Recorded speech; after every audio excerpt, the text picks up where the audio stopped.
πάνω του μουσείου εδώ, του Λαϊκού Πολιτισμού στο Δάρα, ή μπορούμε να χρησιμοποιήσουμε δέρμα. Αυτό είναι φτιαγμένο από ενιαίο ένα κομμάτι δέρμα, το οποίο δεν είναι ξύλο, όχι, είναι δέρμα. Το οποίο πάνω του έχει σκαλίσει βέβαια ο κύριος Τάκης ένα σχέδιο και έπειτα με πολύ υπομονή, ορίστε, άλμπομ φωτογραφιών. Όταν παντρευτείς θα σου φτιάξουμε ένα τέτοιο. Να παντρευτώ αυτή την απορία. Δεν ξέρω, αλλά είναι ένα ωραίο κίνητρο. Θα έχεις τέτοιο άλμπομ και σκέψου το. Εντάξει, για αυτό το άρτη τα κάνουμε όλα. Λοιπόν, και φτιάχνει και σμιλεύει μια εικόνα. Ή αλλιώς χρησιμοποιεί μέταλλο. Κολλάει ένα κομμάτι μέταλλο. Ανάλογα με τη φαντασία του. Ή μπορεί να φτιάξει ένα σχέδιο. Σαν γλυπτική.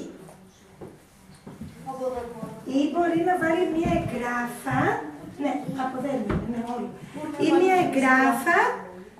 Ναι, εμείς θα βάλουμε ένα δερμάτινη εγγράφα. Βλέπετε? Ξύλο με δέρμα. Μετά μπορείτε να τα παρατηρήσετε και καλύτερα. Το δέρμα που χρησιμοποιεί και θα χρησιμοποιήσουμε και σήμερα είναι δέρμα από φυσική κατεργασία. Αν το επισκεφτείτε ποτέ, που σας το εύχομαι να γίνει σύντομα, το Υπαίθριο Μουσείο Υδροκίνησης στη Δημητσάνα, υπάρχει έκθεμα και βίντεο κτλ. Που δείχνει ακριβώς πώς από το ζωάκι φτάνουμε να έχουμε αυτό το δέρμα, το οποίο, δείτε παιδιά, έχει ελαστικότητα. Θα το πάρετε, θα το μιλήσετε, θα το αγγίξετε, θα σας το δώσω. Έχει όμως ελαστικότητα. Θα σας δείξω ο κύριος Τάκης πώς ακριβώς μπορεί αυτό το δέρμα να τεντωθεί όπως το δικό μας, ενώ τα δέρματα που βάζουν, που φτιάχνουμε τις τσάντες, τα παπούτσια, τα ρούχα, τα έχουν βουτήξει σε χημικά και δεν μπορούν να έχουν αυτή τη φυσικότητα και την ευελιξία και την ευκαμψία που έχει αυτό. Δείτε λίγο. Το δέρμα που το έχουν επεξεργαστεί με φυσικές ύλες, με φυσικό τρόπο, κρατάει την ελαστικότητά του αρκετά. Με αποτέλεσμα, όταν θέλουμε να φτιάξουμε ένα βιβλίο όπως αυτά, να ακολουθεί το ανάγλυφο του από μέσα. Κοιτάξτε να δείτε πώς τεντώνει.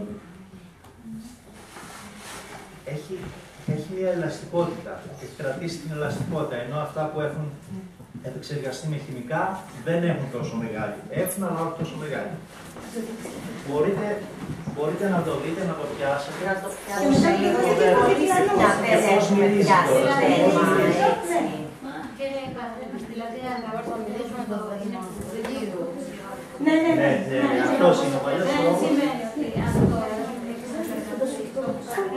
Όχι, σε ένα άλλο ίδιο χώρο. Στην άμψα, στην άμψα. Άμψα, στην άμψα. Χειροποίητη.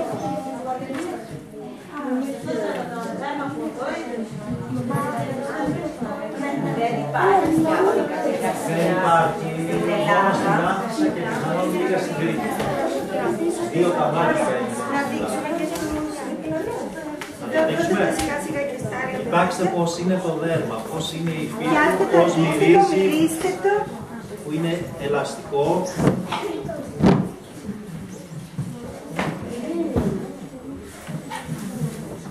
Το βλέπεις πως σκίζεται. Βάλεις πολύ δύναμη, σκίζεται. Αλλά με πολύ δύναμη. Ναι. Για κοιτάξτε το να δείτε πώς είναι το δέρμα. Πώς μυρίζει.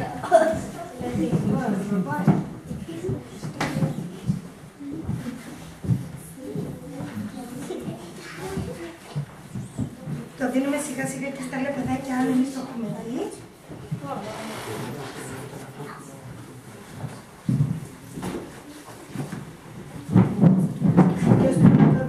Κοιτάξτε και πώς μυρίζει το δέρμα, τι ελαστικότητα έχει, πόσο είναι.